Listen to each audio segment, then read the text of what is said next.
Hey, I was out in the boat just starting to rig for the Thousand Island Open next week on Lake Ontario out of Kingston.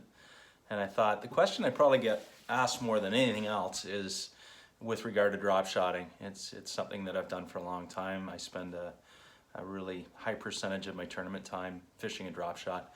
My favorite place to be is in deep waters, so the most effective way to fish deep waters with a drop shot. So I thought I'd take the opportunity while I was rigging to kind of go over the setups I use and how I rig my line to my bait and spacing and swivels. I always put a swivel. I do talk about that in all my seminars as well. So just have a quick peek here. A few of my rigs that I just finished up here. So basically one thing I want to go over very quickly is, you can see these or not, you can see that I'll have probably eight rods rigged, drop shot rods rigged for next week, and a lot of them will be at different depths. So we're going to be on finicky fish, and we're gonna switch a lot of baits out. We're going to switch a lot of colors of the same baits. We're going to and height is a big deal. If you see fish that are really active on your graph, or you're looking at your hummingbird and the fish are up off the bottom, this particular bait on this one is way up above the second guide. So this is probably a good 30 inches or better up. And then I'll have an area that I really like. I always talk about that 16 to 18 inch range, kind of somewhat in here. Kind of the first guide, that's kind of a standard start for most things. And then when they get a little pickier, I'll start to drop down. This is probably 14 inches or so, and I will go as low as 6. If I see a lot of fish that are glued to the bottom, that are more likely not in an aggressive feeding mode, so I'll tend to drop it right to 6 inches and set it right in front of their face. If I don't think they're going to move at all, I may as well make it nice and close to them. And this one's kind of in the middle as well, so just around that, just above the first guide is kind of that again. That's about 22 inches, a bit longer than I normally use. But now as far as setup, I preach and preach about the use of a swivel. In a lot of cases, we're fishing from, say, 35 to 50 and even deeper than that on Erie on occasion. So every time you cast and retrieve, as anybody who's done this for a bit knows, that bait just spins like crazy, and will very, very quickly spin your line up. Even if you're using braid, it's still going to spin that line up. It may not have the same tangling effect that it would if you're using fluoro. All my rigs are the same. I haven't changed them in a few years now. They're all basically, I like to use the new CI4 Plus. It has a really smooth drag on it, and it's extremely light. It's one of the lightest reels they make. I put 5 pound. I chose red for no other reason than I know that if I have red line in the boat, it's only 5 pound line. So being 5 pound, I don't want to mistake that and tie a big tube on it and go bombing out and with a big hook set. So I know that all my red line in the boat is 5 pound braid. It casts a mile. It has very little drag in the water, so I can get deep really quickly, and that is an advantage. It's all about time. You only get so many casts per day. And from that, I basically do a couple things. Some of it might be overkill, but you know what? Our fish are pretty well educated. I just came back from the French River with a good couple buddies of mine, Scott Palmer and Todd Curry. And you know what? Those fish were a lot of fun. They're very uneducated. You chuck 3 tournament guys in the boat. It was some pretty easy fishing. I haven't seen that in a long time where once you figure out what bait they're biting, it was crazy. Triple headers abound, but we're not going to see that in most of the areas we fish, whether it's Simcoe, a lot of places on Lake St. Clair, Lake Ontario. These fish, there's going to be lots of boats around. They know the drill. They've been there before. I swear that sometimes some of these fish, especially on Simcoe, they know what boat manufacturer are by the bottom. They know the hulls so well. There's so many boats over them all the time. So I like to take advantage of anything I can. I'm not real crazy about light line, but so I'll run that 5 pound braid, and I'll run it to an 8 pound leader. You can barely see that probably. You can see that knot in the white there. It's a lot smaller than it looks. It's actually the only knot I use. There are lots of good knots out there, but I'm a bit of a knot nerd. I do watch a lot of videos online in the winter, and there's something called Knot Wars. which I'm a big fan of. They basically test all the knots against each other, and now they even have a knot wars light. So now they're talking about joining 5, 6, 8, 10 pound to 4, 6, and 8, 10 pound fluoro. So anyway, it's one of the strongest knots. They did all the testing, and this modified all bright knot won the knot wars for the light division. So it's a knot I've been using for years. Easy to tie. It's basically, for those of you that want to look it up, there's animatedknots.com. There's all kinds of sites that'll show you how to do it. And anyway, so it's 7 wraps down, 7 wraps back out, and make sure you go through your entrance hole the same way, come out the same way you went in. If you don't, they'll just unravel. But look that up, modified Albright. So that section's about 8 or 10 feet long of straight floral, 8 pound floral. And then we come to my swivel, which again you can see quite easily.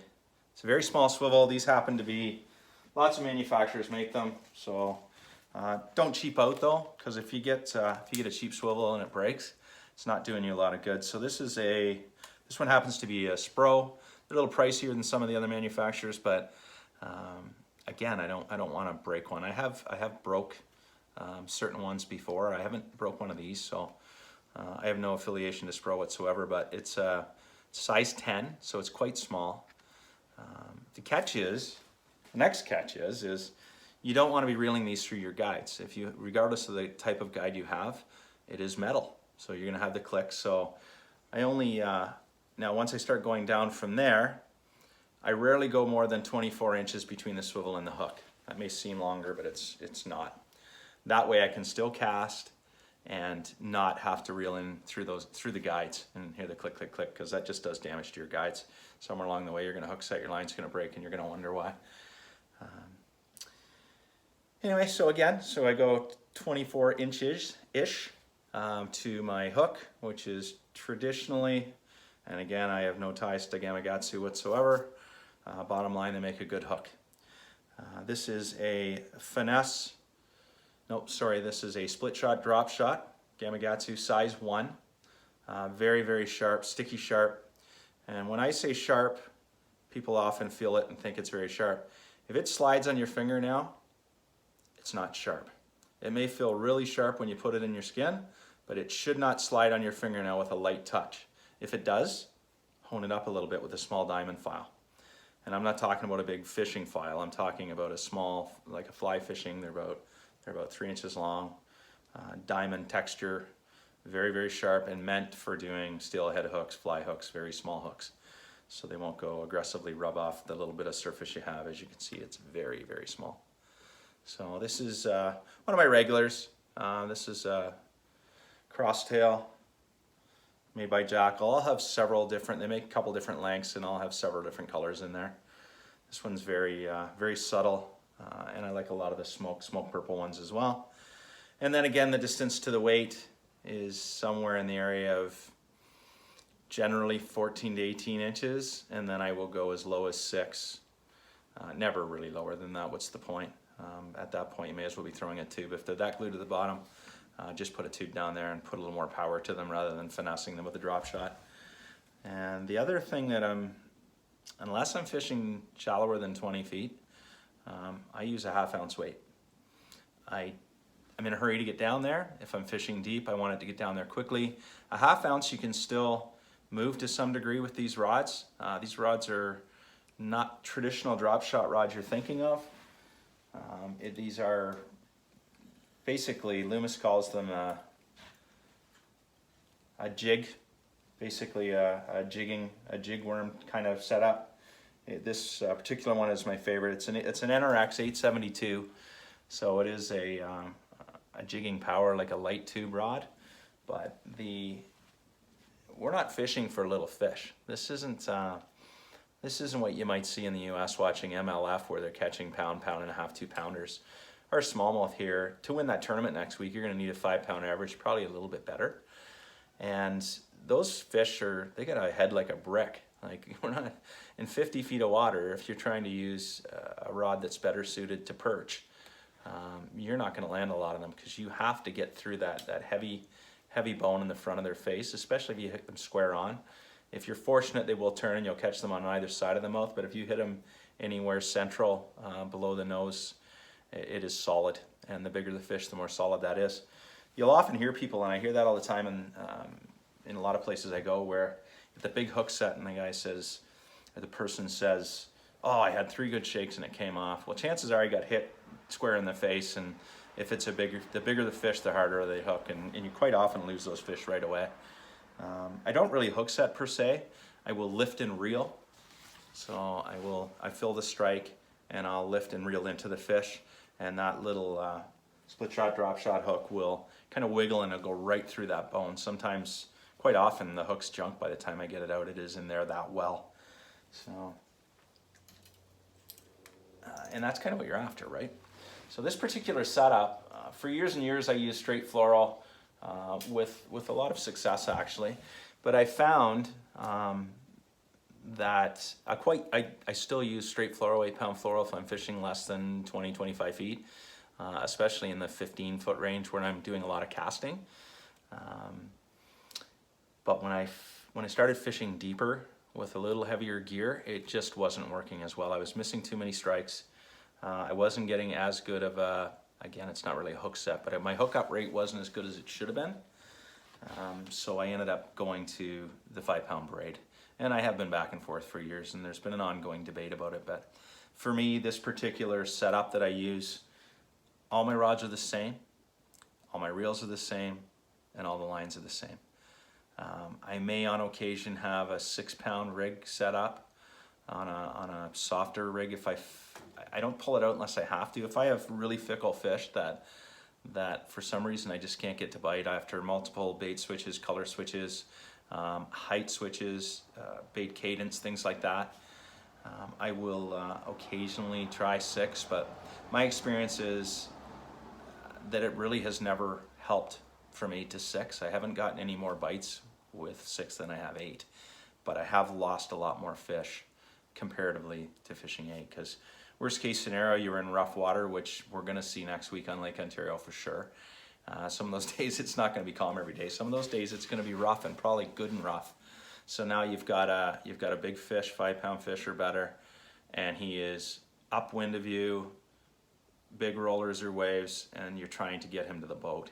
And eventually that fish starts doing this with his head, and my experience is the 6 just doesn't hold up.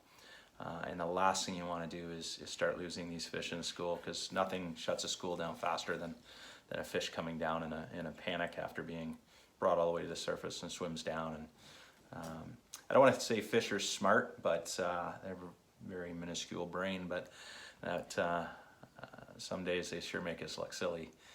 But they are used to how they react and how the rest of them are schooling and behaving. And if they get one that's say you catch and lose a couple, I've seen it 100 times where that's it, the school shuts down. You've got a couple fish down there that are just they're acting peculiar, they're shaking their head, they're wiggling around, and all the other fish kind of start. No different than a deer in a field when a deer puts a tail up. That's just a signal to the rest of the deer that, hey, that particular deer's seen something. So it's just nature's way of protecting the rest of them, and I find in a lot of occasions that doesn't work well. So anyway, got away from where we were heading there, but again, my experience was 6 over 8. There's not enough gain to the risk of losing fish, which is irrelevant if you're just out fishing for fun. Will you get more bites? Probably, maybe. Not from my experience. Go to 4, I'm sure you will. You're going to land maybe half of them. But in a tournament situation where we have to land most of our fish, or we're not gonna do very well. So anyway, that's kind of the setup. I don't think I missed too much. Again, I am a fortunate guy. I get to use these fantastic NRX rods, super light. CI4 Pluses, beautiful reels. Shimano's known for their reels. They've always been the kind of the standard that everything else is judged by. And again, I use this particular one because the Strax CI4 Pluses are so incredibly light. The rod already weighs nothing. So it's a bit longer. This one is just actually 7.3, and I find I have used the 7.1, 7s, but I do find the 7.3, this 872, which is a 2-power, which is kind of that intermediate. But again, a lot of people would say, well, that's a tube rod. It's not. It is the perfect drop shot rod. Day in and day out, this particular setup, I'm sure my landing average has to be better than 90-95%.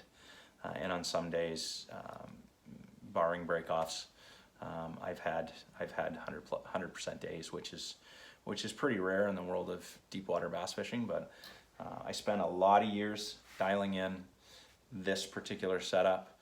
The 5-pound braid